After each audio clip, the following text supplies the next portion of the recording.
여러분, 저기 위에 보이시나요? 부의 사다리 꼭대기로 혼자 말고 여러분이랑 저랑 같이 올라가요. 함께 성장을 꿈꾸는 저는 해나경입니다. 해나경 고시원 클래스 하면서 가장 많이 듣는 질문 중에 하나가 인테리어 할 때 기존에 살고 계시는 분들 다 내보내야 하나요? 만약에 그렇지 않다면 그분들의 민원, 공사 소음으로 인한 불만들은 어떻게 관리해야 되나요? 라는 질문을 정말 많이 하시는데요. 고시원을 인수하고 나서 완벽하게 리모델링이 끝난 거 받으면 너무 좋죠. 근데 권리금은 조금 주셨을 거예요. 권리금을 좀 주더라도 편하게 운영할 수 있는 걸 인수할까?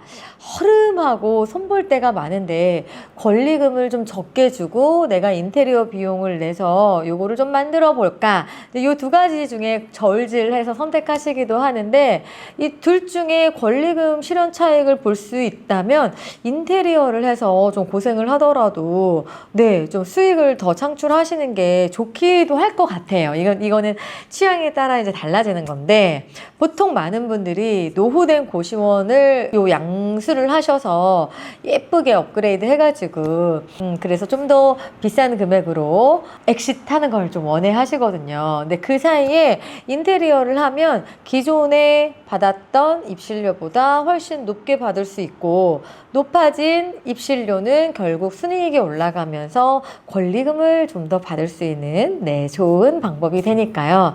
그래서 인테리어는 꼭 누구나 어쨌든 조금이라도 노후가 돼 있으면 해야 하는 부분이기도 한데요. 그냥 만약에 지금 입실료 나는 상관없어 하시면 그냥 굳이 또 공사 안 하시고 그냥 진행하셔도 돼요. 자, 그러면 이제 문제는 기본적으로 주방 좀 뜯어 고치고 세탁실도 툭닥툭닥 좀 고치고 그리고 방이 문제잖아요. 도배도 해야 되고 바닥도 다시 해야 되고 1주에서 2주는 걸릴 거란 말이에요. 근데 문제는 뭐냐? 방을 4개가 공실이어서 4개를 다 했더니 오고 가면서 손님들이 이제 방 고쳐진 방을 보면서 어머, 이 방 너무 깨끗하게 다시 공사 다 하셨나 봐요.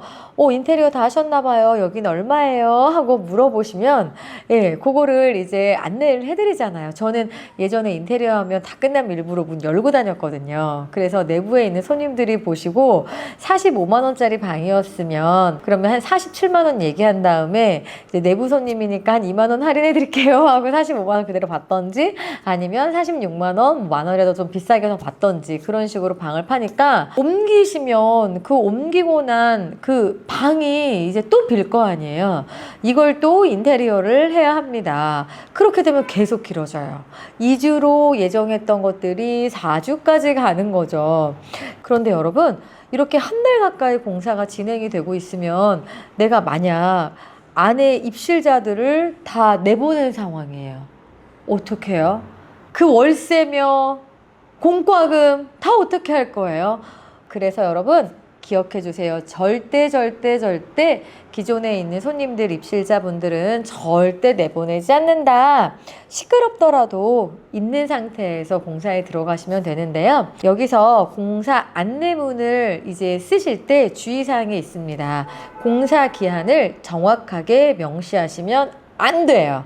방금 말씀드린 것처럼 방이 또 빈방이 생기고 빈방이 생기고 그걸 고치면서 툭툭탁탁 소리가 많이 나니까 만약에 10월 30일까지 마무리할게요 했는데 11월까지 넘어가면 그때부터는 이제 민원이 주체 못하게 들어오고요.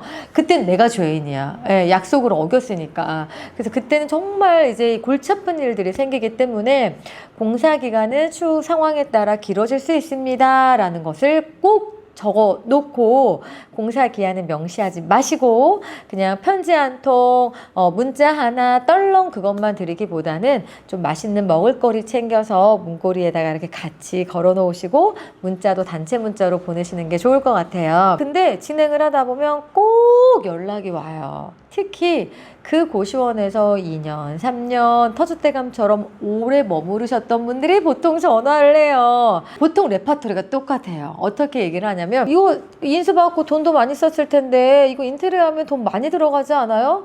아, 장사 그렇게 하는 거 아니지. 여기 돈 안 내도 어차피 사람들 들어오고 입실료 다 내는데 뭐하러 생 돈을 써요. 이렇게 시끄럽게 하고 뭐 돈을 써.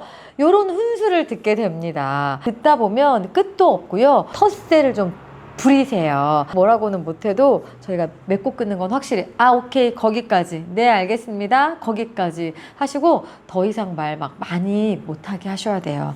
안 그럼 너무너무 귀찮고 괴롭거든요. 이렇게 잔소리로 끝나는 분이 계신가 하면 진짜 강성으로 뭐라고 하시는 분들도 계세요. 문자로 약간 심하게 말을 좀 한다거나 대뜸 봐면서 막 삿대질 하면서 뭐라고 한다거나 근데 이런 경우는 많지는 않은데 그럴 때는 중이 절 싫으면 나가. 그렇게 하셔야 합니다. 그래서 텃세 부리시는 장기 입실자분들께는요, 제가 남은 금액은 뭐 받지 않겠다. 보증금은 당연히 전액 다 환불해 줄 거고, 뭐 청소비 얼마 나오는데 그거 받지 않을 거고, 남아있는 금액도 원래는 한 달 선불로 내는 거지만, 한 열흘 계셨으니까 20일치 환불해 주겠다. 내가 이거 다 줄 테니까 다른 데 알아보셔라 라고 말씀드려야 돼요. 그래서 생각보다 되게 심플하거든요. 크게 고민하지 않으셔도 되는 부분이에요. 그래서 저는 그렇게 강성 고객들은 오히려 아쉬운 사람이 나가야지를 좀 돌려서 하지만 강경하고 단호하게 상대방이 기분 나쁘지 않게끔 신경을 좀 잘 써서 안내를 해드렸고요. 공사를 통해서 민원을 좀 세게 걸고 불편한 입실자들을 이제 파악을 하게 된 거예요. 근데 그분들이 나가지는 않아요. 그럼 조금 한 달 정도 좀 지났다가 임대료 상승, 공과금 인상, 여러 가지 이슈들 다른 방은 다 이제 45만 원인데 당신 방만 40이다. 요거는 지금 현 시점에서 맞지 않는 금액이어서 내가 손해가 좀 있다. 그래서 적정 가격 45만 원으로 받아야 될 것 같다. 근데 45만 원 받는 사람들은 전체적인 인상이 필요해서 이미 48만 원으로 올렸다. 근데 너는 내가 48까지는 안 올릴 거고 45만 받겠다. 이런 식으로 가격 인상을 하셔서 보통 가격 인상되면 나가시는 분들 좀 많이 계시거든요. 근데 그 금액이 애매하게 조금 올라가면 계시니까 좀 그 갭을 좀 많이 키우세요. 결론은 인테리어를 하는데 기존에 있는 입실자들은 내보내지 않는다. 근데 여기서 강성으로 나오는 분들은 오히려 내보낼 수 있는 기회다. 근데 그럼에도 불구하고 안 나가고 버티고 있다가 계속 자잘자잘하게 이렇게 불만을 얘기하고 내가 관리하기 힘들게 좀 지장을 준다. 그러면 입실료 인상을 통해서 좀 내보내는 걸로 그렇게 운영을 하시면 될 것 같습니다. 주방 같은 경우는 전자레인지도 써야 되고 뭐 설거지 해야 되고 너무 공사가 길면은 많이 불편해 하시거든요. 그래서 주방만큼은 오늘 하루 만에 다 끝냅니다. 아니면 길어도 내일 이틀까지는 끝냅니다. 그거는 정확히 명시를 해주시는 게 중요해요. 생각보다 진짜 막 때리고 부시고 해도 많은 분들이 잘 안 나가요.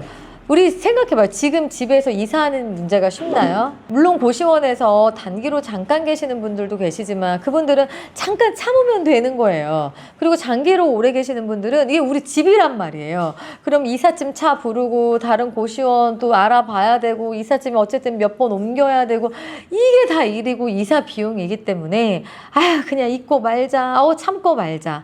그래서 저는 인테리어 할 때 오히려 나를 도와주는 내 편, 그리고 좀 내 편이 아니어서 내 편을 만들어야 될 사람을 딱 분류하고 가려낼 수 있는 되게 좋은 기회인 것 같더라고요. 그래서 인테리어에 대해서는 전혀 걱정하지 않으셔도 되겠습니다. 그리고 참고로 전체 리모델링을 해야 돼서 명도를 하셔야 되는 상황이 있다면요. 그 양수 받는 분께서 하지 마시고요. 양도를 하는 현 원장님께 꼭 부탁을 하세요. 특약에다가 이 부분을 꼭 명시를 하세요. 그러니까 거의 다 계약 성사될 때쯤 있잖아요. 막 도장 찍기 전쯤 그때 얘기를 하셔가지고 명도 약속해주세요. 그것만 특약 하나만 더 추가해주세요. 이런 식으로 하세요. 명도라는 게 살짝 부담이 좀 될 수도 있는 부분인데 그때는요. 아, 명도 혹시 해주실 수 있을까요? 이렇게 하시면 안 되고 요거 팁 미리 사전에 부동산과 이야기를 해서 명도는 당연히 양도자 쪽에서 해주는 겁니다 라는 분위기를 만들어 달라고 하셔야 돼요. 어차피 부동산은요 이 양수자가 나중에 또 요거를 팔아야 되는 잠재적인 손님이기 때문에 대부분 큰 사유 아니면 이 양수자 입장에서 편을 들 수밖에 없거든요. 그래서 부동산이 먼저 그걸 얘기하게 만들고 전에는 다 전 주인분이 다 해주셨는데 이번에 저희 언니 고시원 계약했는데 명도 다 해주셨어요. 이거 되게 당연한 건데 이렇게 분위기를 몰고 가는 것도 중요합니다. 자, 그럼 인테리어와 관련된 궁금증 입실자 관련해서 풀어드렸으니까 이것도 잘 참고하시기 바랍니다. 그럼 전 다음에 또 뵐게요. 안녕히 계세요.